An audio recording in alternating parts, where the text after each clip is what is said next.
देखिए, हर चीज की एक नीति हुआ करती है। पीयूष जी, कितने टिकट डिक्लेयर करने हैं, कब करने हैं, कैसे करने हैं, ये सब रणनीति का हिस्सा होते हैं। तो कांग्रेस अपनी रणनीति के हिसाब से चल रही है, भारतीय जनता पार्टी अपनी रणनीति के हिसाब से चल रही है। लेकिन जिस तरीके से भारतीय जनता पार्टी में अंतर्विरोध हुआ है, मैं उस पर कोई टीका टिप्पणी तो नहीं करना चाहता, उनकी पार्टी का अंदरूनी मामला है। लेकिन आम आदमी की जबान पे है, कोई ये कहता है कि अब उनकी चली है, कोई कहता है पहले नहीं चली, कोई क्या कहता है, ये सब बातें, ये टिकटों को लेके ये बातें चलती रहती हैं। हमने 33 टिकटें डिक्लेयर की हैं, उसकी भी एक रणनीति है। जल्दी ही दूसरी सूचियां जारी होंगी। ये तो हो नहीं सकता कि भाई 200 टिकट हैं और पार्टी कहते हम तो 100 डिक्लेयर करेंगे। सारी टिकटें डिक्लेयर होंगी, 33 करिए, धीरे धीरे करके और होंगी। जहाँ जैसे जैसे ये कहना चाहिए कि पार्टी हाईकमान ये देखता है कि असंतोष ना हो, कोई किसी पार्टी का हाईकमान हो, वही देखता है कि असंतोष ना हो। आप देख लीजिए 33 हमारे जो टिकट डिक्लेयर हुए हैं उनमें किसी प्रकार का कोई असंतोष नहीं है। तो इस रणनीति के तहत टिकट डिक्लेयर किए जाते हैं। जल्दी ही बाकी टिकटें डिक्लेयर होंगी और आप निश्चित मान के चलिए कि कांग्रेस की सरकार बनेगी। भारतीय जनता पार्टी में जिस तरीके का असंतोष बनता टिकटों को लेकर पहली सूची और दूसरी सूची दोनों में, वो आप किससे छुपा हुआ नहीं है। और ये असंतोष की बात आप देखिए, डोटासरा जी ने कहा था कि राजेंद्र राठौड़ जी चुरू से नहीं लड़ेंगे, देखिए, और आखिर राजेंद्र राठौड़ जी तारानगर से लड़ रहे हैं। तो ये इसका क्या कारण हो सकता है? अगर ऐसा निर्णय कांग्रेस में होता तो भारतीय जनता पार्टी आरोप लगाती, डर गए, ये हो गया, वो हो गया। मैं ये कहना चाहता हूँ कि हर पार्टी की अपनी रणनीति होती है, उसी रणनीति के हिसाब से टिकट। लेकिन महेश जी, पहली जो सूची है इसमें मुख्यमंत्री के को प्रत्याशी डिक्लेयर कर दिया गया, आपके प्रदेश अध्यक्ष को डिक्लेयर कर दिया गया, पूर्व उप मुख्यमंत्री सचिन पायलट का भी टिकट आ गया। लेकिन सरकार में जो कैबिनेट मंत्री है, जयपुर की यदि बात की जाए, आप हवा महल से है, प्रताप सिंह खाचरियावास सिविल लाइन से है, और भी कई मंत्री है, उनके कहाँ कहाँ संकट आ रखे, दावेदार ज्यादा है आपकी सीट पर? संकट की बात नहीं रही। ये भी एक कारण हो सकता है कि जहां दावेदारी को लेकर, मैं कोई दावा नहीं कर रहा हूँ, पार्टी, मुझे वैसे बोलने का हक नहीं है, लेकिन आपने पूछा इसलिए मैं कह रहा हूँ, जहां जहां सारी चीजें दावेदारी को लेकर हो या दूसरी बातें, सारी चीजें क्लियर हो गई, वहां टिकट डिक्लेयर कर दिए। हमारी कोशिश ये है कि पार्टी पूरा एकजुट होकर चुनाव लड़े, एकजुट है। टिकट के बंटवारे में भी किसी भी प्रकार का असंतोष नहीं हो पाए, इन बातों को लेकर हम टिकट डिक्लेयर हुए और आगे भी ऐसे टिकट डिक्लेयर। लेकिन राजस्थान में बीजेपी के जो प्रभारी है और राष्ट्रीय महामंत्री अरुण सिंह, वो कह रहे हैं कि कांग्रेस में काफ़ी घमासान है, मंत्रियों के प्रति एंटी इनकम्बेंसी है, और इसीलिए टिकट जो है वो अब तक ज़्यादा घोषित नहीं किए गए, और जो टिकट अब तक घोषित नहीं किए गए उसका यही कारण है।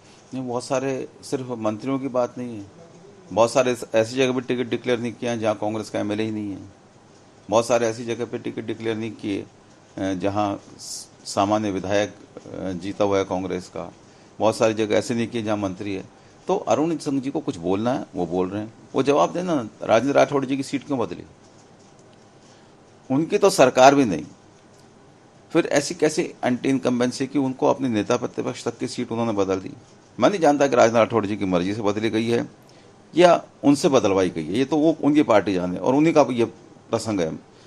मैं कोई टीका टिप्पणी नहीं कर रहा, लेकिन जब इतनी बड़ी बात हो गई तो अरुण सिंह जी को कोई अधिकार नहीं रह जाता कि वो कांग्रेस के मंत्रियों पे या कांग्रेस के लोगों पे कोई टीका टिप्पणी करें। प्रियंका गांधी जी ने कहा था कि बीजेपी के पास कोई चेहरा नहीं है, इसलिए प्रधानमंत्री के चेहरे पर राजस्थान का चुनाव लड़ रहे हैं। आज जो बीजेपी के प्रदेश अध्यक्ष है सीपी जोशी, उन्होंने कहा है कि हमारे पास तो विश्व का सबसे लोकप्रिय चेहरा है नरेंद्र मोदी का, लेकिन राजस्थान में कांग्रेस किसके चेहरे पर, कौन मुख्यमंत्री का चेहरा रहेगा, पहले ये डिक्लेयर कर दे। राजस्थान में मुख्यमंत्री कांग्रेस के हैं, प्रदेश कांग्रेस कमेटी के अध्यक्ष हैं और दूसरे नेता हैं, चाहे सचिन पायलट जी हों, चाहे हमारे सीपी जोशी जी हों, हमारे पास भी सीपी जोशी जी हैं। तो हमारे पास एक लंबी लिस्ट है नेताओं की, और मुख्यमंत्री प्रदेश कांग्रेस कमेटी के जो अध्यक्ष हैं, और जो हमारी जो एक कमेटी बनी हुई है, उस कमेटी में जिन लोगों को शामिल किया है वो हमारे पास बहुत अच्छे रिनाउंड चेहरे हैं। हमारे पास तो मुख्यमंत्री है, हमारे प्रदेश कांग्रेस कमेटी के अध्यक्ष हैं, उनके पास भी उनके प्रदेश अध्यक्ष हैं और नेता प्रतिपक्ष हैं। हम ये नहीं करें कि हम राहुल जी के और सोनिया जी के और खड़गे साहब के चेहरे पर चुनाव लड़ रहे हैं, हम कांग्रेस के चेहरे पर चुनाव लड़ रहे हैं, वो मोदी जी के चेहरे पर चुनाव लड़ रहे हैं। क्यों? प्रियंका जी ने सही सवाल उठाया। हम जिन चेहरों पर चुनाव लड़ रहे हैं, पार्टी के साथ साथ हम जिन चेहरों को आगे रखने की बात कर रहे हैं, राजस्थान के जो स्थानीय नेता हैं उनके चेहरे आगे रख रहे हैं हम। वो भी तो कहें भाई हमारे पास उनके सीपी जोशी जी का चेहरा है, उनके पास राजेंद्र राठौड़ जी का चेहरा है, उनके पास ये चेहरा है, वसुंधरा जी का है, जिस का वो तो कह नहीं रहे। वो तो कह रहे हमारा चेहरा तो मोदी जी है। इसलिए प्रियंका जी ने ये बात कही और प्रियंका जी की बात बिल्कुल सही है। मोदी जी जितनी बार आए हैं पिछले दिनों में, मेरे ख्याल से 12-13 बार प्रधानमंत्री आ चुके हैं राजस्थान पिछले कुछ समय में। कोई प्रधानमंत्री इतना जाता है किसी स्टेट में? तो ये जो भय है ना, वो कांग्रेस को नहीं है, भय भारतीय जनता पार्टी को है। आप से बात की जाए तो जो ओवैसी है, हैदराबाद के सांसद असदुद्दीन ओवैसी, वो लगातार राजस्थान के दौरे पर, खासतौर पे जयपुर में उनका भी प्रवास है। आपके जो कॉन्स्टिट्यूंसी है हवा महल, वहाँ पर भी उनकी जनसभा है। किस तरह देखते हैं कितना नुकसान हो पाएगा कांग्रेस को उनके यहाँ पर दौरों पे उनके प्रत्याशी खड़े किए जाने पे? देखिए, इतने काम है कांग्रेस के गिनाने को, इतना विकास किया, इतनी राहत दी है कि कांग्रेस को अपने नेताओं को इस तरीके से प्रदर्शित नहीं करना।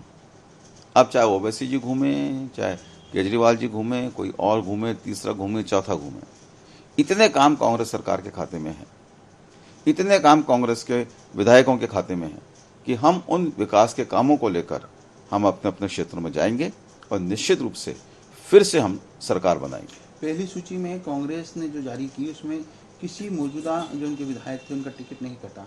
आने वाली सूचियों में क्या उम्मीद करें, मौजूदा विधायकों को मौका मिल पाएगा? ये तो हाईकमान तय करेगा। देखिए, टिकट किसको देना और किसको नहीं देना हाईकमान का अपना एक तरीका है, उस तरीके से टिकट दिए जा रहे हैं, उसी तरीके से ये टिकट दिए गए हैं और जो तरीका हाईकमान ने अडॉप्ट कर रखा है उसी तरीके से आगे के टिकट दिए जाएंगे।